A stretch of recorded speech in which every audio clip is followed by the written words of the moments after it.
Tag news official में आपका स्वागत है। मैं हूं अल्तमश शेख।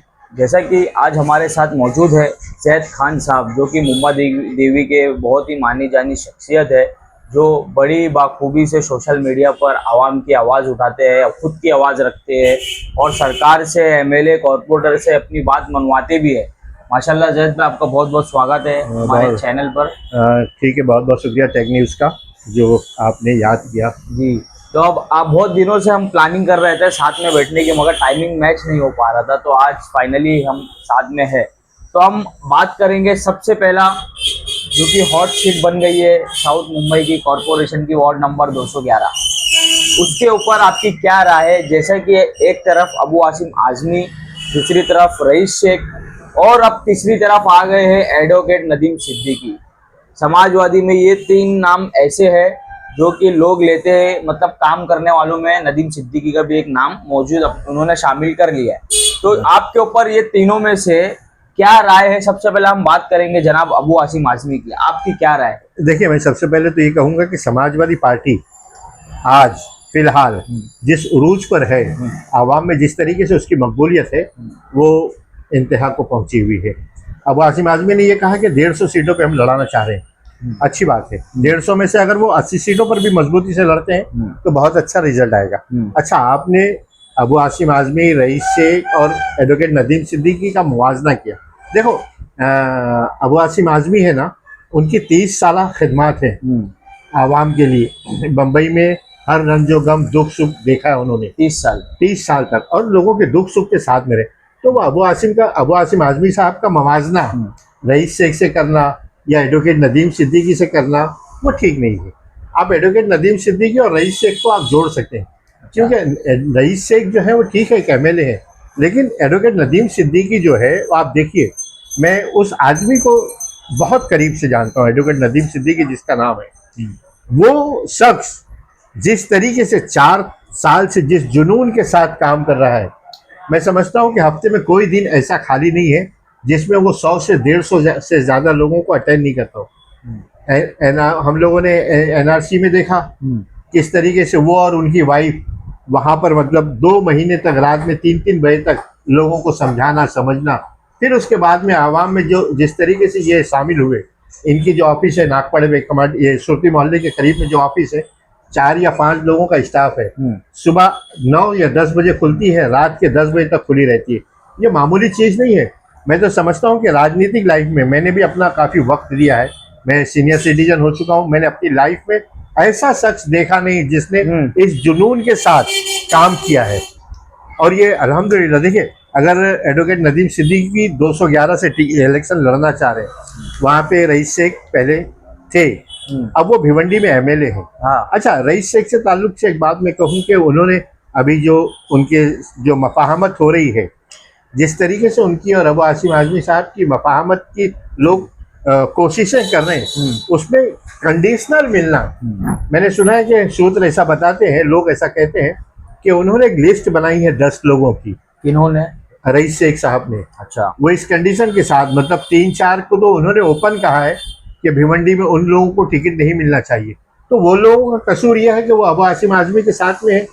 उनका अभी तो सेटलमेंट हो चुका है ना? नहीं, सुनिए ना, उनकी कंडीशन जो है, सेटलमेंट हुआ नहीं हुआ ये तो आने वाला दिन बताएगा कि सेटलमेंट हुआ कि नहीं हुआ, लेकिन इस कंडीशन के साथ कि उन 3 लोगों को टिकट नहीं देना, मतलब ये कोई बात है कि अबू आसिम आजमी एक मजबूत और वो तवाना पॉलिटिशियन है जिसने मतलब सरकारों को कुछ नहीं समझा। तो ये तो बहुत छोटे, मतलब हम ये कहते हैं ना, दही कचूमर जैसे लोग, मतलब इस तरीके की कंडीशन रखना और इस बात को करना। और वो 10 लोगों में हमने यहाँ तक सुना है कि एडवोकेट नदीम सिद्दीकी का भी नाम है, और कुछ नाम है जिनको वो अपने मुंह से तो नहीं, लेकिन कुछ लोगों के जरिए वो ये अपने मुंह की जबान दूसरे लोगों के मुंह में डालकर ये कहलवाना चाहते कि इनकी जगह फलाने को दे दो।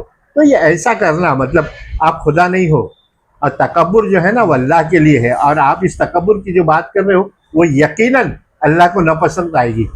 आप भी पहले रईस शेख साहब से एसोसिएट थे? हाँ, मैं तकरीबन, देखो, मैं मेरा ये है कि मैं 30-35 साल तक कांग्रेस में था।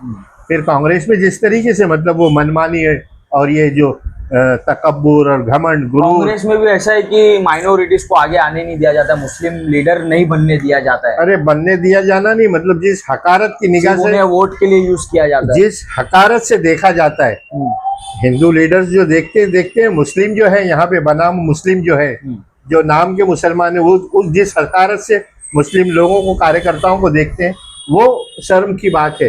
एक आपकी कांग्रेस की बात निकली है तो हम आपकी कॉन्स्टिट्यूंसी के एमएलए की बात करते हैं, आमीन पटेल। आपकी क्या राय है, शॉर्ट में आप बताइए उनका एक परिचय।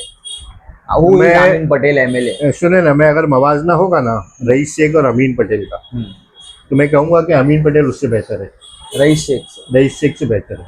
अच्छा, वो ठीक है, मेरी निगाह में जो कुछ भी है वो मैं समझता हूँ कि मतलब उसमें काम करने की कितनी सलाहियत है, उसका सिक्स सेंस क्या है, लोगों के बीच में वो किस तरीके से मकबूल है, वो मकबूल है या पार्टी मकबूल है।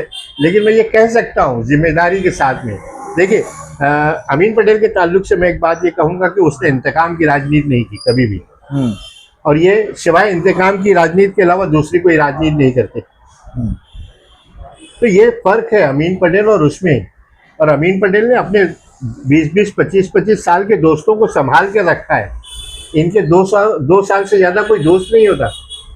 आप पहली मर्तबा मिलो तो ऐसा लगेगा कि फरिश्ता है ये आदमी, दूसरी मर्तबा आपको इंसान लगेगा, और तीसरी मर्तबा क्या है मैं कहना नहीं चाहता क्या है, तो ठीक है, लोग समझें क्या है।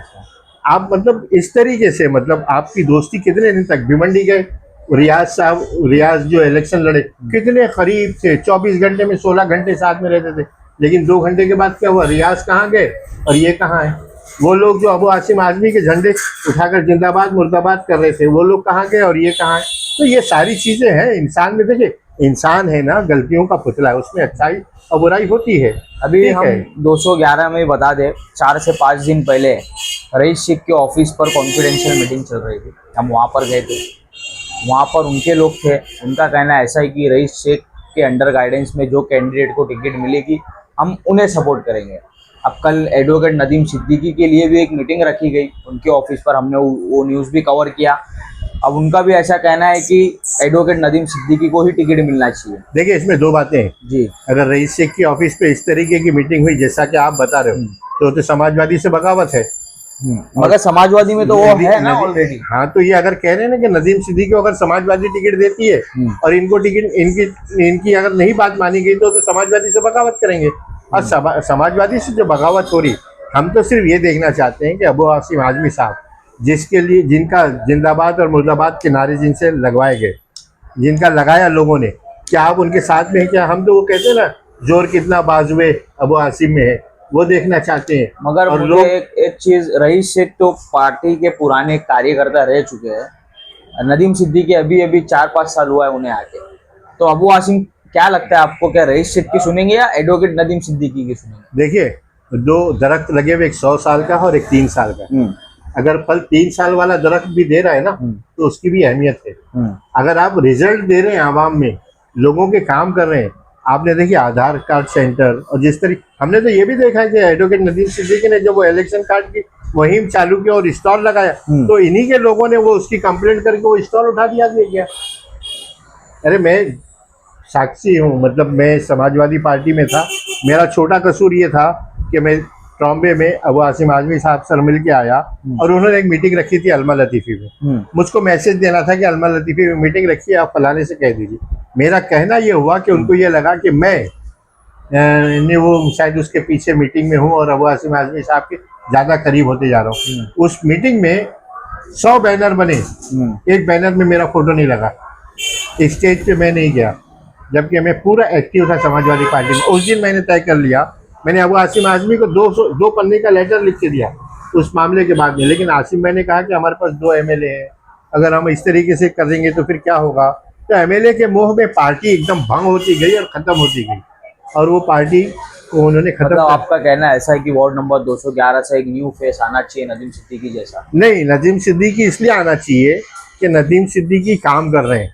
मैं कहता हूं कि आप 211 की कोई एक बिल्डिंग, मैं इनके विरोधियों को कहता हूं कि आप जाओ और दरवाज़ा खटखटाओ, कोई एक दरवाज़ा, कि उनसे ये पूछो कि आप एडवोकेट नदीम सिद्दीकी को जानते हो या नहीं जानते।